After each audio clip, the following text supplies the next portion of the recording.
traumatizing event, really, for anybody to go to Agape. Like, James, this is the kind of shit that just angers me, man. You know, this is supposed to be a Christian organization. Yeah. You know, giving you good morals and values, and all they're doing is beating the shit out of you. A quote from Agape's response to the news media. The local news media has raised questions about how Agape operates and our standard of care. Rather than asking us directly, the reporters gleaned their information from past residents who had created a negative social media site designed to hurt Agape. They never spoke to any of our current students, staff, or parents, nor visited our campus. Here are clips from the Hammer podcast that say otherwise. Wait a second. Why didn't the newspaper come ask us if we abuse boys? It's like, I don't know. No, they did. They did. The newspapers reached out to them. Yeah, they didn't get back to them. They gave them a chance to say something, and they just didn't answer. Then they piss and moan, oh, they didn't come to us. Yeah, they did. They reached out to them multiple different ways to try to get in touch with them. And they even called them, and they said, yeah, we got your stuff. We're not going to do anything with it.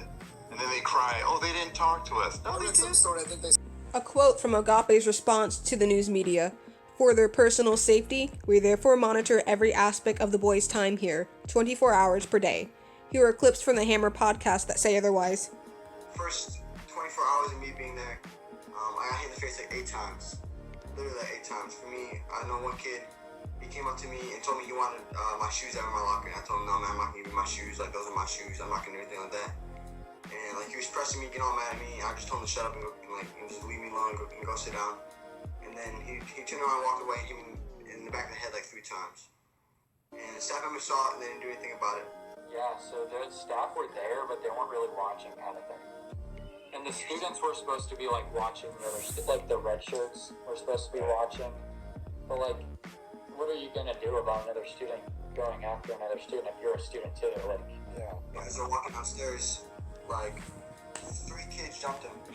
And the staff members are in the hallway. And while this is going on, they're not doing anything about it. They're just letting it happen and happen and happen. Agape Boarding School says when a student is considered to be in a crisis or fighting, our staff are trained to take quick action to separate the boys using proper de-escalation techniques. Agitated boys are restrained safely and taken to a separate room to cool down. We do not allow our staff to use chokeholds. Any staff resorting to a chokehold or other harm to a boy will be fired immediately and may face criminal charges. Chokeholds and physical harm are simply not permitted. He got restrained, and for months after, he couldn't feel his arm. His hand would dangle like this from nerve damage. Workout, he had a 30-pound sandbag on him, and he was making do high knees nonstop for 10 minutes at a time. And the kid's a small kid. He cannot handle it. And then the kid kind of threw the bag off of him. I was like, man, I'm done. I can't go anymore. My body just can't go anymore. And Duncan grabbed him and slammed his head against the wall and was screaming at him. And you could see as soon as the kid head hit the wall, he was dizzy. And Seth goes, if you raise your hands one more time, I'm gonna restrain you. And the kid's at 450, and he does a pretty good one, but got up a little bit slow because he's tired. And Seth goes, you're at 0, and the kid goes come on, just throws his hands up just a little bit. Seth jumps off his chair. Mind you, this kid at soccer camp in June, maybe 5 months earlier, snapped his arm in half, completely broken in half. Completely snapped in half. So he really can't do pushes very well. His wrist is not bent like a normal person's wrist does. Picks him up, tackles him into the wall. Picks him up, slams him as hard as he can onto the ground. And the kid's screaming, my arm, my arm, my arm. And Duncan knows exactly which arm it is. And so he puts his hand on the arm, and I'm like, Seth, bro, his arm, you could have snapped it again. We should probably get him some medical attention. He goes, no, he needs to get restrained. He's like, put your knee on his arm. And so I put my knee on his arm. Man.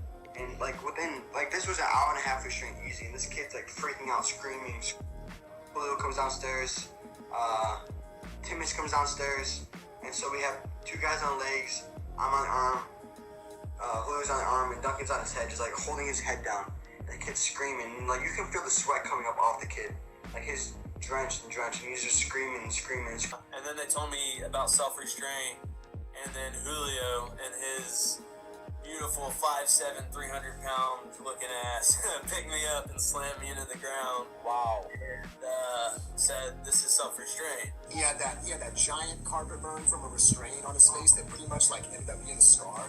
And you remember Brian would joke, he'd be like, it looks like Minnesota or some shit like that. At the start, they implemented something later called nonviolent crisis intervention, which is something they use in public schools, something that they use in juvenile facilities, and I'm all for that. I thought it was great. You know, instead of the old JMCT restraint, or however you say it, instead of body slamming someone or restraining, it was more of just painlessly immobilizing the student with their arm so they couldn't swing. And it was one step on the arm, one step member on another arm, and it was just so they couldn't fight. And no pain, no body slamming. Instead, the juvenile detention centers use it. But the problem is, we got trained in it, we all got licensed in it, but we never ever used it. So people still did the old restraints. Agape Boarding School says, we on staff at Agape aren't perfect, nor are the staff of any such program. Sometimes we make mistakes, but our hearts are in the right place. Dominic. And Dominic, he just got in, he was an orange shirt, so they shaved his head, and he just got down with brain cancer a couple of years ago. So he had a massive scar on the back of his head. And I remember Brian walking past him and calling him Cancer Head. Like that was the kind of name he would give it to him, like Cancer Head. And that's like the emotional abuse, because like that's a very traumatic experience. Like going through cancer and making it through is something in and of itself. Like you have to be a strong enough person to go through it physically, but to go through it mentally and get over it, be able to live your life, it's something hard to do. There was a kid named Brandon there. Nobody liked Brandon because he was just really annoying. One day, Brandon said something about his wife, just a disrespectful comment about his wife. Should not have been said. Should have been punished for it, like around time workout or something, like a reasonable punishment.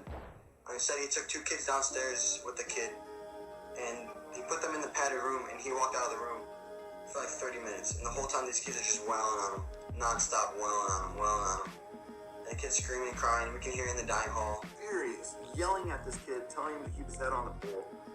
Takes duct tape, and duct tapes this kid's head to a pole. Literally wraps it around his head, around a metal pole, so his face is in a pole, and like just leaves him there. And this kid's screaming and crying and like. But I remember another kid named Brandon who just would get completely railed on all the time. Like This staff member pounces on me, throws me on my back, starts punching me in the face, starts headbutting me. And the whole time he's saying, don't say God's name in vain. I told you, I warned you. He's hitting me. It takes 3 staff members to get him off of me finally. And when my buddy comes in, they're like, come get him, Garrett, come get him. And like my buddy comes and gets me, takes me down the bathroom. My nose is bleeding, forehead's bleeding. You know, like as a 15-year-old kid, and I'm like, I just start crying as I look in the mirror, looking at myself, like realizing this is it. Like these kids are throwing a ball at him. Just kept on throwing a ball at him, and the staff are in there watching it. They're on the phones, but they're like watching it all happen. Staff member named Sheldon saw this all happening the whole time. And at one point the kid got so mad he went at the kid. And so Sheldon grabbed the kid, threw him up against the gym wall. And like, instead of talking to him calmly, asking like what happened, like, okay, like who was doing it to you? He immediately was screaming and yelling at him. And the kid does not do good with like people yelling at him for no reason. And so the kid was screaming and so was Sheldon. Sheldon eventually like kneed him in the chest, picked him up, slammed him on the ground, and started like punching him, like full out punching him. And they're getting all the kids out of the auditorium. And I'm saying in there because at this time I'm a burgundy shirt, and so I was with Sheldon on a work crew. And so I'm watching this all happening as the ladies up top are walking up on the balcony to go like put stuff away. And the kid calling for staff on the radio. And just kept on slamming the kid, punching. And eventually the kid started throwing up. And he was laying on his back, so the kid was throwing up, like choking out all of his vomit all over. And like he's not like putting the kid on his side. So a kid named Alex, a little like short Mexican kid, saw what was happening because he was in there with me. He ran over and pushed the staff member off of him, not to try and hurt the staff member, but to get the kid on the side so he wouldn't like choke on his own vomit. And then Sheldon immediately was like, we need to get him restrained too. And so then within 2 minutes, we had like 15 different staff members in the gym. And they were all on this kid, Brandon, and he's still puking everywhere. He's still throwing up everywhere. And and then they're on Alex, and Alex he's a small kid, but he's really strong, and like he's screaming and yelling, and both restraints lasted a couple hours. Like, I know it sounds silly, but he didn't like my 2 front teeth because I have big front teeth, so he called me, said I have beaver teeth. So when something was happening in the dorm, everyone was kind of laughing about it, and he saw me smiling or whatever, he would run coming up with his fist up, like, put those teeth away. I'm gonna knock out those teeth if you keep smiling. Like, put them away. Agape Boarding School says lies and blame shifting is typical for troubled boys. Parents know that. These boys have learned to blame anyone but themselves for their own mistakes, including not taking advantage of getting help while here at Agape. The news media then relishes the chance to attack us using the words of these troubled boys. Justify it as like, oh well, look at the type of people we're working with. You're gonna have these kind of situations come up. At what point did you actually like recognize like, hey, something's a little bit off here? Like, this isn't just a weird side effect of the type of work we're doing. This is actually kind of strange, this one incident. Or was it 100%. a couple different incidents that happened? It was more over time. It was over time that took place. Of course, you're there. You see kids getting restrained every once in a while, and it didn't happen a whole lot my first couple months there. I'll be honest. It was more my second and third year. There were a lot more, and that was just based upon the type of students we were getting in, or different students. Some students, sometimes we had a student body that caused more problems than others. Right. But my first couple months, it wasn't a whole lot. And you're right. It's easy to justify it in your mind.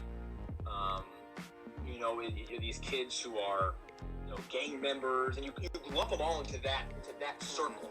Yeah. And no matter what they did, they're all gang members, drug pushers, alcohol abusers, and no matter what they did. And then you had some kids who were there were literally not making their bed. We had one kid that he didn't make his bed enough times, so he got sent to Agape.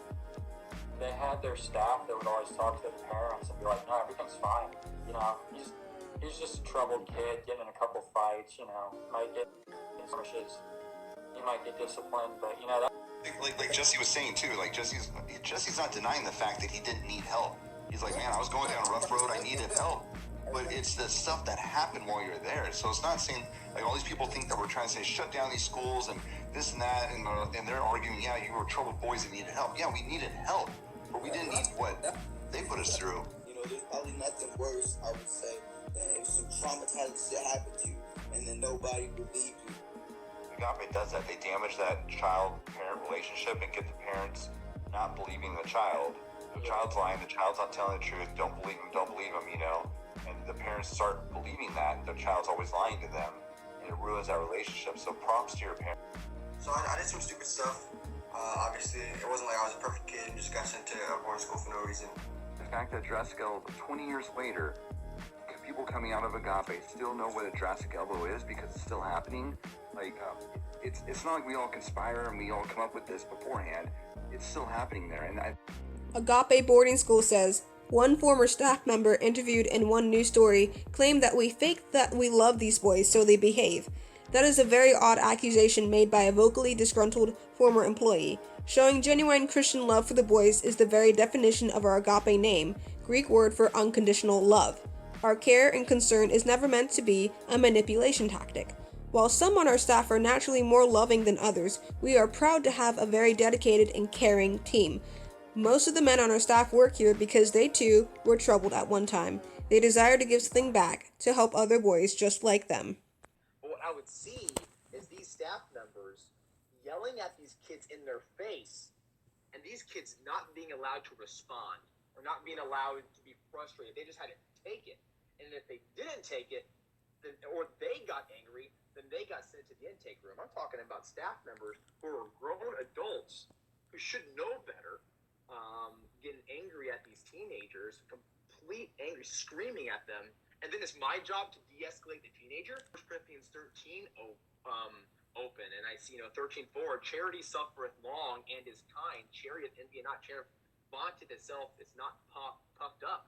It does not behave itself unseemly. And when I was by the Kansas City Star as by saying that these actions are not loving actions, this is what I'm talking about.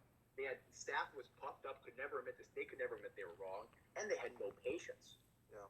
Agape prides itself on agape love, but there was no agape love because they're in violation of 1 Corinthians 13.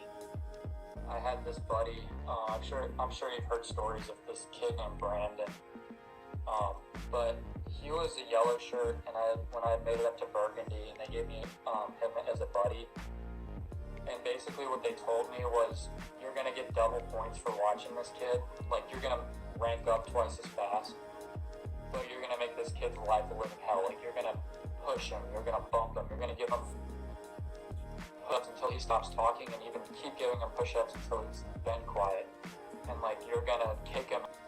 Agape Boarding School encourages people reading this article to think of the alternative. If the news media and activists are successful in shutting Agape down, many other boys who could have come there will instead end up in jail, juvenile detention, or worse. Is that really what they want? We hope they are not short-sighted. You have way less rights.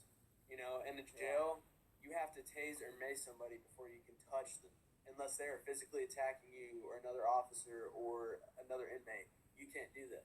Right. At Agape, man, if you say no, you're getting body slammed into concrete. Tons of sheriffs rushed us after we were crossing a field shortly after that, and I was hoping that I could do something to get them to take me to some kind of federal facility, because I'm telling you, man, I had been in so many facilities up until that point, and nothing came any close to Agape. I just wanted to go back to one of those, you know. So which was worse, prison or Agape? Oh, Agape for sure. There you go. Agape Boarding School says the boys will find any and every excuse to give their parents as to why they shouldn't remain there, and they will accuse Agape staff of just about anything, just to shock their parents into coming to get them early. But just as a side note, all these interviews include men who went to the program years and years ago, or just got out very recently. None of these boys are currently attending Agape Boarding School.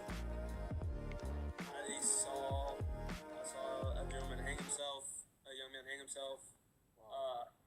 I saw a guy, which he's okay now, but he had got his head busted open on a table.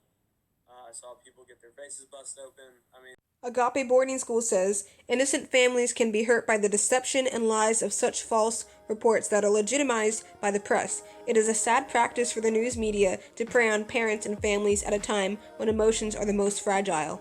There's Yelp reviews out there of parents even. Like if you search for them, they're usually buried down on Yelp because they pay Yelp as well. Agape pays, Yelp and Google for good ads to go to the top. But there's even parents out there. Like if you don't believe us kids, there's plenty of parents out there that are like, I thought everything was good, but like I noticed the moment I asked Brian questions about stuff, he got all aggressive and kind of, I could tell he was like off put. He got kind of, he was just back kind of day. I was like, even like the most rugged parent, he's like, I want him to work out. I want him to, manual labor. If they saw just how Brian straight up treats their kids, they would be enraged. They would not want them there. They would probably want to sue or put their hands on him themselves. Like, they could never treat a child like that. Yeah, I know, right? And in one of Agape's closing statements, they say, to verify what we have stated here, we encourage you to do your due diligence before considering our program. If you are a parent, a prospective student who has been pre-approved for admission into Agape, application for admittance is free. We encourage you to come visit us first. Meet us face to face, see our facility, and get a feel for Agape. Getting your son the help he desperately needs is too important to allow critics and words of few troubled boys to discourage you. Yeah, the website is very deceiving. Yeah.